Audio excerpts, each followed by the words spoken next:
was actually the same as the dragon fruit. So there's been a little bit of stress behind the scenes. Like, so this isn't freshly picked, but it's been in the fridge for a couple of weeks. And it's kind of in between. I have more coming, but they're not ripe, and I have some that were ripe. So it's still New Zealand grown, and should still be good. So we can send it honestly cutting into that, because that's the best bit where you see like the white with the black seed. Some of these American pawpaw are from David's tree, which is these ones. Yeah. Yours? These ones. Oh, so these are the last fell off last week off my tree, so they've been in the fridge for a while. And then these ones are ones I scooped out and froze, 3 or 4 weeks ago, but they still taste reasonably good. So just grab a spoon and scoop those out. And then these are Selena's ones, which it's a bit deceiving because it looks like this.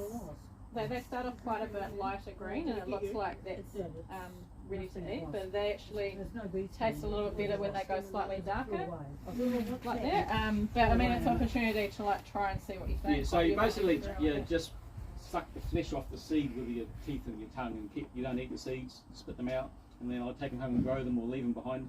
That red bowl there is for seeds or skins or rubbish, and that just anything going there. Yeah. But yeah, so you just scoop them out with a spoon and seed and all, and then just suck all the flesh off the seed and then spit the seed out. They're a bit of a fiddly fruit, especially the ones this year from Tauranga have been a bit smaller because the rainfall was lower, so the fruit weren't quite as big. Like they can get quite a lot bigger than that. So that means that it is a bit fiddlier to eat because the seeds are actually still quite a decent size. So if you split it in half, like it's a bit fiddly actually getting the flesh out. But it'll be good to like see what people think of the flavour. Some people say it's like quite like a ripe banana. There's like a little bit of bitterness that can leave like on your tongue as well. So this is the jabuticaba, the Brazilian grape. So there's not many fruiting trees around that I know of because they do take so long to actually grow big enough to fruit.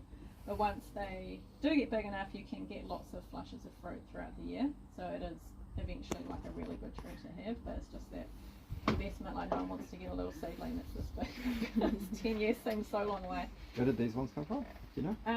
So I've got an old tramping buddy who always asks me plant questions, and she's made this new friend who bought a place out Te Puna recently, and it's got lots of fruit trees and he doesn't know what half of them are, so she flicks me this message saying, "What's this plant?" So I said, "Oh, that was like a jabuticaba. Is that one you've seen yourself?" She goes, "Oh yeah, my friend's got one, doesn't know what it is." And I said, "Oh, if it's got fruit, score them if you can, because I've never had any." She goes, "Oh," so she rocks up with this big bag of them. That's half or a third of what she gave me, so I've been eating them all week. So they're from a place out in Te Puna up Bindon Road. Cool. This is the pepino that we were talking about with the plants. I cut into it, I think it's ready. Usually they get these purple stripes, so we'll cut that into pieces and people can try that. Vanilla passion fruit, these are from, one's from my place, I think that's from my place, and these ones are from So I'll cut them in half and just scoop them out like normal passion fruit. Yep. Do they grow pretty easily from seed? Yes, yep. I've got them coming up in my garden all over the place. White sapote, which